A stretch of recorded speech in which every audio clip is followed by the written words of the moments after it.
দেখো আমি আগে এই মুভিটা ঢোকার আগে আমি জেনে নিয়েছিলাম যে এটা প্রোপাগান্ডা মুভি হতে চলেছে। তো আমরা দেখো এই ধরনের মুভি আমার দেখতে ভালো লাগে, ঠিক আছে, যখন মাত্রাতিরিক্ত জিনিসপত্রগুলো না যায়, ঠিক আছে, প্রোপাগান্ডা মুভি হোক না, হতেই পারে, কিন্তু কিছু কিছু জায়গায় তো নিরপেক্ষ হওয়া খুব দরকার। যখন তুমি এটা ডিরেক্টর এটা ক্যাপাবিলিটি সে কতটা নিজের মত পোষণ করে চাপিয়ে দিচ্ছে আর কতটা ফ্যাক্ট দেখাচ্ছে সেগুলো একটা ব্যাপার। ফ্যাক্ট বা প্রোপাগান্ডা কতটা সেই বিষয়ে আমি যাব না। তো বিবেক অগ্নিহোত্রী এই ধরনের মুভি তৈরি করে থাকেন, এবং রিসেন্ট কিছুদিন আগে আমরা অনুপম খেরের একটা মুভি দেখেছিলাম, তাজমহল বা তাজ এরকমই কিছু একটা, আমার নামও মনে নেই, ওটা একটা এই ধরনের মুভি ছিল। তো এই মুভিটাকে নিয়ে অতটা হাইপও নেই আর অতটা মানে আমাদের এখানে তো কোনো রকম ভাবেই নেই, মহারাষ্ট্রে আমি বলতে পারবো না এই বিষয়টা। তো কথা হচ্ছে যে মুভিটাকে নিয়ে, মুভিটার নাম হচ্ছে শতক সংকে 100 বরস। কেন প্রোপাগান্ডা মুভির মতো লাগছে এবং এই বইটার ওভারঅল কি কাহিনী সেটা আমরা সংক্ষেপে পুরোটাই আমি তোমাদের সাথে রিভিউর মাধ্যমে জানিয়ে দেবো। তো তার আগে ইন্ট্রোটা দিনই, দিস ইজ জিশু, তোমরা হচ্ছে চলো রিভিউ করি চ্যানেলে, তোমাদের সুস্বাগতম। যারা কি কারা এখনো পর্যন্ত প্লিজ সাবস্ক্রাইবটা করো, কি বলবো আর, ঠিক আছে, সাবস্ক্রাইবটা করে পাশে থাকো, বেল আইকনটা প্রেস করে দিতে বলো না, যাতে করে নোটিফিকেশনটা অন হয়ে যায়, তুমি সবার আগে আমার এই রিভিউ গুলো দেখতে পারো আর জানতে পারো কোন মুভিটা দেখবে, কোনটা একদম পাতে দেওয়ার মতো না, সময় নষ্ট হবে। তো চলো, শতক মুভিটা আমার কেমন লাগলো সেটা এবার অল ওভার রিভিউ তোমাদের দিই ছোট করে। দেখো এখানে রাষ্ট্রীয় স্বয়ংসেবক সংঘের মানে যেটা আরএসএস, সেটা 100 বছরের যাত্রাকে কেন্দ্র করে তৈরি এই সিনেমাটা। এই মুভির পরিচালক যদি বলি, এটা আশিস মল, আর ন্যারেটর মানে সূত্রধর হিসাবে কিন্তু এখানে অজয় দেবগনকে শোনা যাচ্ছে, মানে অজয় দেবগনকে দেখা যাবে না, পুরো সিনেমাটিতে তার কণ্ঠস্বর মাধ্যমে এগিয়ে চলছে গল্পটা। মুভির জনরা ঐতিহাসিক ড্রামা আর তার সাথে সোশ্যালও আছে। মুভির যদি সময়সীমা বলি, দেখো এটা 1 ঘন্টা 52 মিনিটের ছবি। ছবির মূল বিষয়বস্তু হচ্ছে 1925 সালে ডক্টর কেশব বলিরাম হেডগেয়ারের হাত ধরে সংঘের শুরু থেকে বর্তমান সময় পর্যন্ত তাদের বিবর্তন, বিভিন্ন সামাজিক কাজ এবং দেশ গঠনের লড়াই। এই মুভি যদি পজিটিভ দিক বলে, যেটা খুঁজে বার করেছি আমি কিছু, সিনেমার সব থেকে বড় শক্তিশালী দিক যদি বলি, অজয় দেবগনের বলিষ্ঠ কণ্ঠ, তার ন্যারেটিভ সিনেমাটিকে একটা মোটামুটি তো একটা মাত্রা দিচ্ছে এবং একটা গাম্ভীর্য বজায় রাখছে।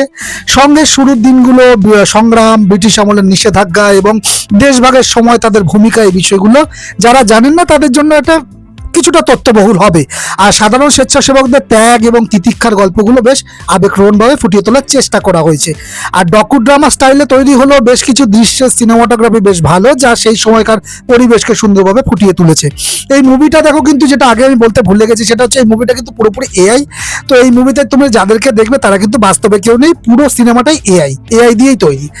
তো দেখো নেগেটিভ ইস্যুতে যদি বলি, এবার যেটা আমি ভরে ভরে আছে তার মধ্যে কিছু যদি আমি তোমাকে যেটা হাইলাইট নেগেটিভ মনে হয়েছে আমার, সিনেমাটি শুধুমাত্র সংঘের জয়গান গাইতেই ব্যস্ত। বিতর্কমূলক বিষয়গুলো বা সমালোচকদের দৃষ্টিভঙ্গি এখানে প্রায় অনুপস্থিত, অ্যাবসেন্ট, যা সিনেমাটাকে পুরোপুরি প্রোপাগান্ডা ঘরানার করে তুলেছে। আর সিনেমার কিছু দৃশ্যে মানে বিশেষ করে যুদ্ধের বা ঐতিহাসিক প্রেক্ষাপট তৈরিতে ভিএফএক্স বেশ কাঁচা মনে হয়েছে।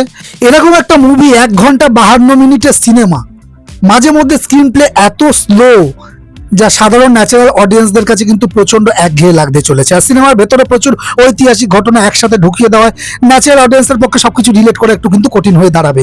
ফাইনাল ভার্ডিক্ট যদি দিই, দেখো তুমি যদি সংঘের আদর্শে বিশ্বাসী হও এবং তাদের ইতিহাস সম্পর্কে জানতে আগ্রহী হও, তবে শতক তোমার ভালো লাগতে পারে।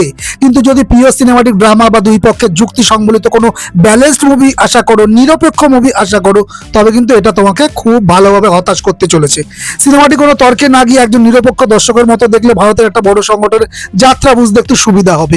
এই মুভিটা কিন্তু একেবারেই নিরপেক্ষ নয়, তো এক পেশে হয়ে হাঁটে এবং সেটা পরিষ্কারভাবে বোঝা যায় মুভিটা কি উদ্দেশ্য নিয়ে তৈরি, সেটাও আমাদের কাছে স্পষ্ট।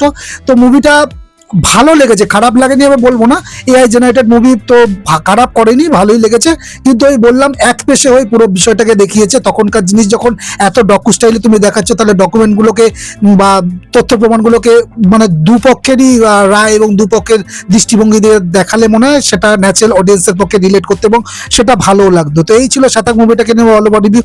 যারা দেখেছো তারা আমাকে কমেন্টের মাধ্যমে জানাতে পারো তোমাদের কতটা প্রোপাগান্ডা লেগেছে। আর এই ভিডিওটা যদি ভালো লাগে তাহলে একটা লাইক শেয়ার করে দিও তোমার কাছের সাথে। দেখা হচ্ছে নেক্সট ভিডিওতে, next movie related series related কোন রিভিউ নিয়ে। ততক্ষণ তোমরা ভালো থাকো, সুস্থ থাকো, দেখতে থাকো। চলো রিভিউ করি, টাটা।